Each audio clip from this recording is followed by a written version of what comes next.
And the reason I was here was to do the submarine escape tank, 17 and a half. It's not a pleasant experience for a child. And that's still the same tank that's still there in what was HMS Dolphin. That's right. So you can now go and see it from the Submarine Museum, and it's quite a landmark, isn't it? Oh, very much. So you left Gosport, went to Dartmouth, and then got sent back to.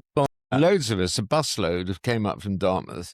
It was the beginning of Polaris. Polaris was just, the ballistic missile submarines were just coming on stream. And anyone who could stand up in uniform, they wanted to make into a submariner.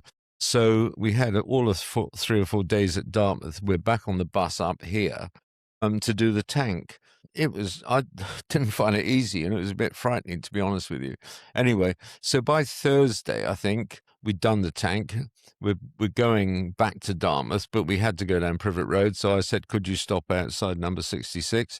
He did. So I'm ringing the doorbell for Mother, saying I'm back. She thought with a busload of your classmates. She thought I'd failed. And so I just said, oh, Mum, here I am.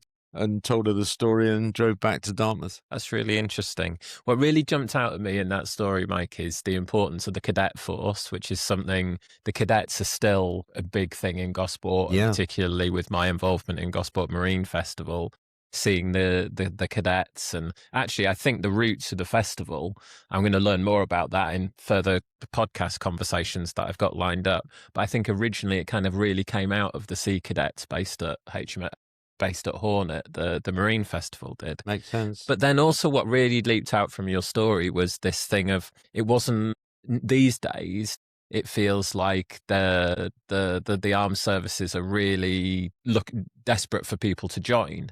And it seems like a sure thing, but it sounds like it was quite rigorous with over 100 people wanting to get in, and then it being whittled down to actually quite a few. So it must have felt like quite a privilege, or you'd done well to get in at all. Yes, I think so. It's all about numbers. Anyone listening to this, the Navy's short 1 minute, it's got enough the next, and it's short of engineers, but it's always short of engineers. But so I just struck a time, I guess, when lots of people applied, but there weren't many slots. So right.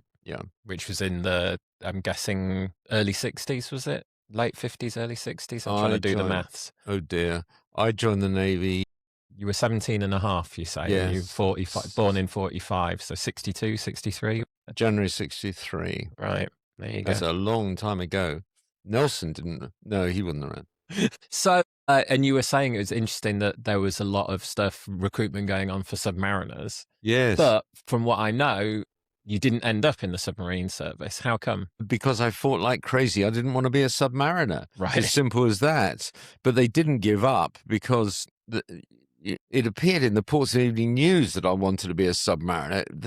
It was talk about propaganda. I did not want to be a submariner. And then they said, well, you'd really like some time on a submarine in Malta. So yes, I go out to a submarine in Malta. Ancient World War II thing called HMS Thermopylae.